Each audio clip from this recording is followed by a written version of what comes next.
قبل ما تعملوا إكلير في البيت لازم تشوفوا الفيديو ده للآخر، لأن فيه 3 أسرار لو عملتيهم صح الإكلير هيطلع معاكي هش ومنفوخ من جوه، ومش هيهبط معاكي أبدا بعد ما يخرج من الفرن. النهاردة هنعمل أحلى إكلير زي محلات الحلويات بالظبط، بعجينة هشة وخفيفة وكريمة ناعمة من جوه وطبقة شوكولاتة لامعة من فوق. والأجمل إن المقادير كلها بالجرام والطريقة سهلة جدا. يلا بينا نبدأ، بس في الأول ادعموني بلايك وشير واشتراك في القناة عشان تشوفوا كل جديد. هنبدأ بعجينة الشو، ودي أهم خطوة في الوصفة كلها. في حلة هنضيف 500 جرام من الماء أو نص لتر. عاوزين تعملوا نص الكمية حليب مفيش مشكلة. معلقة صغيرة من السكر، 120 جرام من الزبدة. هنرفعهم على النار. أول ما الخليط يغلي هننزل ب250 جرام دقيق، وهنبدأ نقلب بسرعة لحد ما العجينة تتجمع. وهنا أول سر، لازم الخليط يغلي فعلا قبل ما ننزل بالدقيق عشان الزبدة والمية يتجانسوا كويس. وهنا الخطوة دي مهمة ومن أسرار نجاح الشو. هنبدأ نقلب في العجينة مش أقل من 2-3 دقايق علشان نتخلص من كل الرطوبة اللي موجودة في العجينة. بعد كده هنرفعها من على النار ونفردها في طبق ونغطيها بكيس نايل ونسيبها تبرد شوية، على الأقل ربع ساعة. في الوقت ده هنحضر الكريم باتسير، كريمة الحشو. هنا عندي نص لتر من الحليب، هضيف عليه 100 جرام من السكر وأقلبه، وهنرفعهم على النار. وهنا هندوب 40 جرام من النشا، معاهم 3 صفار بيض وفانيليا.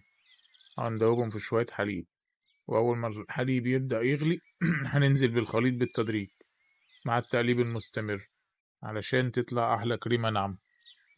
أول ما توصل للقوام الكريمي اللي احنا عاوزينه هنرفعها من على النار ونغطيها ونسيبها تبرد عشان ما تعملش طبقة على الوش. دلوقتي هنرجع للعجينة بعد ما بردت، وهنا ده مهم جدا برضه منضيفش البيض والعجينة سخنة عشان البيض ما يستويش. هنبدأ نضيف البيض بالتدريج واحدة واحدة، نضيف بيضة ونقلب لحد ما البيضة تختفي، ونرجع نضيف اللي بعدها ونقلب كويس جدا. في البداية هتلاقوا العجينة كده متكتلة، متقلقوش، هي مع التقليب هترجع تبقى ناعمة. هنا العجينة خدت معايا 7 بيضات تقريبا. وهنا برضو ده معلومة مهمة، ممكن كمية البيض تختلف حسب حجم البيض ونوع الدقيق، فمش لازم تضيف كل البيض، المهم توصل للقوام اللي احنا عاوزينه. ده كده القوام الصح، شايفين عجينة ناعمة وطرية ومش سايلة، المهم ان مش سايلة. هنبدأ نضيف العجينة في كيس الحلواني زي ما انتوا شايفين، وهنبدأ نشكلها في صينية زي ما انتوا شايفين بطول حوالي 10 سنتي تقريبا أو 12 سنتي. حاولوا تخلوا كل القطع نفس الحجم أو نفس الطول تقريبا عشان يستووا مع بعض. بعد ما هنخلص تقطيع الكمية كلها هندخلها الفرن، فرن سخن على درجة حرارة 180. وهنا أهم سر اللي بيخلي الإكلير يهبط معاكي، ممنوع نفتح باب الفرن نهائي، لأن دخول الهواء البارد الفرن هو اللي بيخلي الإكلير يهبط، فممنوع في البداية نفتح باب الفرن نهائي. الإكلير لازم ياخد اللون الذهبي، ومش مجرد إنه ينتفخ وخلاص، لازم كله يطلع لون واحد.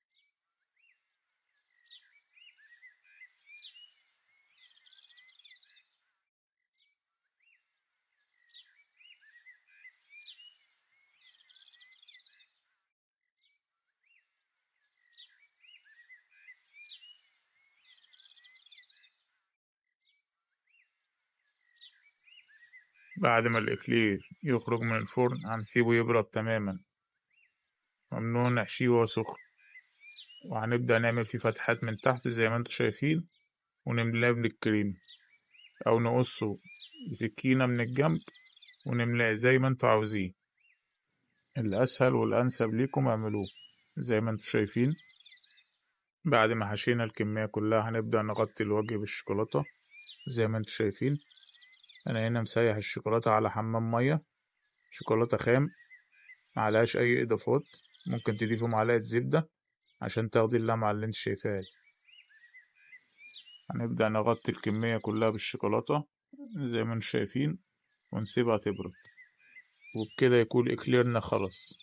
وصفة سهلة وشكلها فاخر وطعمها بجد يستاهل التجربة. لو عجبتكم الوصفة ما تنسوش تعملوا لايك للفيديو واشتراك في القناة وتفعلوا زر الجرس علشان يوصلكم كل جديد. ولو جربتم الوصفة قولولي في التعليقات طلعت معاكم ازاي، واشوفكم على خير ان شاء الله.